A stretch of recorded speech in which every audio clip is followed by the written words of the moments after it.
মই ধীৰাজ দেউৰী বৃহত্তৰ বৰপেটাৰত ব্যৱসায় সন্থাৰ সভাপতি। যোৱাকালি বৰপেটাৰত চহৰত মাজমজিয়াত দিন দুপৰতে যিটো চিনেমা ষ্টাইলত ডকাইতে সোণৰূপৰ অলংকাৰৰ দোকানৰ পৰা সোণৰূপ হীৰা ডকাইতি কৰি লৈ গ'ল, সেইটো বৰ আশ্চৰ্যকৰ বিষয়। এনেকুৱা এটা পৰিস্থিতিত আমি চেনকো অলংকাৰৰ স্বত্বাধিকাৰী অচিত দেৱনাথ ডাঙৰীয়াদেৱৰ লগত যোৱাকালি মই খবৰ লৈছোঁ।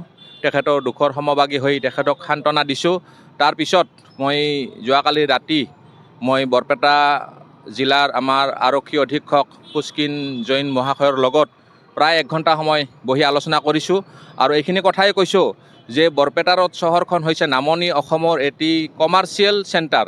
যদি ইয়াত দিন দুপৰতে ডকাইতি কৰে তেন্তে আমাৰ নামনি অসমৰ সমূহ ৰাইজৰ, অকল ব্যৱসায় নহয়, সমূহ ৰাইজৰ জনসাধাৰণৰ ক্ষতি হ'ব। আৰু যদি ডকাইতক কৰায়ত্ব কৰিব পাৰে তেন্তে আপোনালোকৰ এইটো গ্ৰেট এচিভমেণ্ট হ'ব। আমি সকলো জনসাধাৰণে নিৰাপত্তা পাইছোঁ বুলি আমি অনুভৱ কৰিব পাৰিম।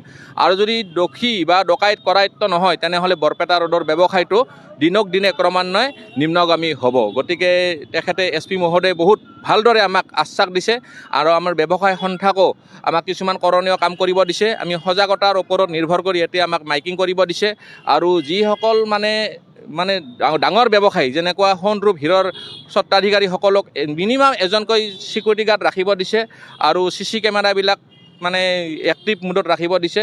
এইখিনিয়ে কথা। গতিকে হয়, এই ক্ষেত্ৰত মই বৰপেটা জিলা পুলিচ প্ৰশাসনক আন্তৰিকভাৱে ধন্যবাদ জ্ঞাপন কৰিছোঁ। হয়, গোৱালপাৰাত ধৰিছে বুলি জানিব পাৰিছোঁ সংবাদ মাধ্যমৰ জৰিয়তে, আৰু 4জন ধৰিছে আৰু তেওঁলোক বিহাৰ আৰু পশ্চিমবংগৰ বুলি হৈছে। হয়, গতিকে যি নহওক, এই ক্ষেত্ৰত অকল পুলিচ প্ৰশাসনৰ লগতে আমাৰ বৰপেটা জিলাৰ সংবাদ মাধ্যমকো আমি ধন্যবাদ দিব লাগিব। কাৰণ কিয়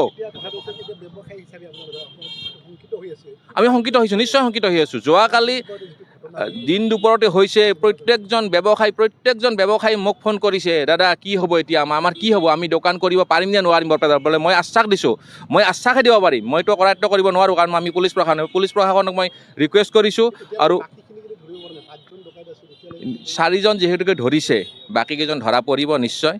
আৰু যোৱা ৰাতি বৰপেটা ৰোড পুলিচ ষ্টেচনত যিটো যুদ্ধংদেহী মনোভাৱেৰে আমাৰ পুলিচ বিষয়াসকলে কাম কৰিছে, সেই ক্ষেত্ৰত আমি সন্তুষ্ট, আমি ব্যৱসায়ীসকল সন্তুষ্ট। কাৰণ কিয়, দোষীক কৰায়ত্ব কৰাৰ কাৰণে দেহে কেহে তেওঁলোকে লাগিছে।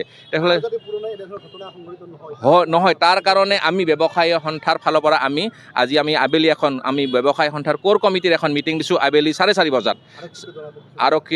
আৰক্ষী আমাৰ অধীক্ষক মহোদয়েও কৈছে, আমাৰ ইণ্টাৰনেলি কিছুমান কথা আমি ক'ব নোৱাৰি, সংবাদ মাধ্যমক ক'ব নোৱাৰোঁ। তেওঁ যিখিনি কথা কৈছে আমি ক'ব পৰা কথাখিনি ক'লোঁ, আৰু যিখিনি কথা ক'ব নোৱাৰোঁ আমি ইণ্টাৰনেলি আজি আমি মিটিং দিছোঁ, মিটিঙত আলোচনা কৰিম। তাৰ কাৰণে আমিও তেওঁলোকক সহায় কৰিম, তেওঁলোকেও আমাক সহায় কৰিব, যাতে হয় কৰিছে। কিন্তু আমাৰো অলপ এই ক্ষেত্ৰত আমাৰ ব্যৱসায়ীসকলৰো আমাৰ কিছু দোষ নথকা নহয়। হয়, যে ধনী ব্যৱসায়ীখিনি ভাবে, দুখীয়া ব্যৱসায়ীখিনি ভাবে যে আমি ধনী ব্যৱসায়ীখিনিৰ কাৰণে আমি CCTV কিয় ল'ম বা আমি ছিকিউৰিটি গাৰ্ড কিয় ল'ম, এনেকুৱা এটা ভাবে। কিন্তু ধনী ব্যৱসায়ীসকল থাকিলেহে যে অলপ কম ব্যৱসায়িক ধনৰ পুঁজিৰে আৰম্ভ কৰা ব্যৱসায়িকবিলাকো বাচি থাকিব, সেইটো অলপ অনুভৱ তেওঁলোকে নকৰে। কিন্তু আমি এৱাৰনেছ কৰিব দিছে, আমি এৱাৰনেছটো কৰিম। এই ক্ষেত্ৰত আমাক পুলিচ প্ৰশাসনে সহযোগ কৰিব বুলি কৈছে। আশাবাদী, নিশ্চয় আশাবাদী। আমাৰ অসমৰ চাওক আপোনালোকে চাওক, সংবাদ মাধ্যমৰ প্ৰতিজন সাংবাদিক বন্ধুক দাদাসকলক মই এটা কথা জনাব বিচাৰিছোঁ যে অসমৰ বৰ্তমান মুখ্যমন্ত্ৰী কোন? হিমন্ত বিশ্ব শৰ্মা ডাঙৰীয়াদেৱ। ভাৰতবৰ্ষৰ এজন প্ৰতিষ্ঠিত আমাৰ মুখ্যমন্ত্ৰী হিমন্ত বিশ্ব শৰ্মা ডাঙৰীয়াদেৱক সকলোৱে জানে। তেখেতৰ নিৰ্দেশত যোৱাকালি মই SP ছাৰৰ লগত বহি থকা অৱস্থাত DGP IGP ছাৰসকলৰ তেখেতৰ ফোন আহিছে। তাৰ মানে কি, এইটো অসম চৰকাৰে ইমান সহজভাৱে লোৱা নাই যে দোষীক যেনেকৈ হ'লেও কৰায়ত্ব কৰিবই লাগিব। তাৰ কাৰণে অসম চৰকাৰে হিমন্ত বিশ্ব শৰ্মা ডাঙৰীয়াদেৱৰ নেতৃত্বত, তেখেত গৃহমন্ত্ৰী হৈ আছে, তেখেতৰ নিৰ্দেশত আমাৰ DGP মহোদয়ে আমাৰ যি নিৰ্দেশ দিছে SP মহোদয়ে সেই পূৰ্ণ গতিত কাম কৰি নিশ্চয় আজি ৰাতিৰ ভিতৰতে তেওঁলোকে কৰায়ত্ব কৰিবলৈ সক্ষম হৈছে।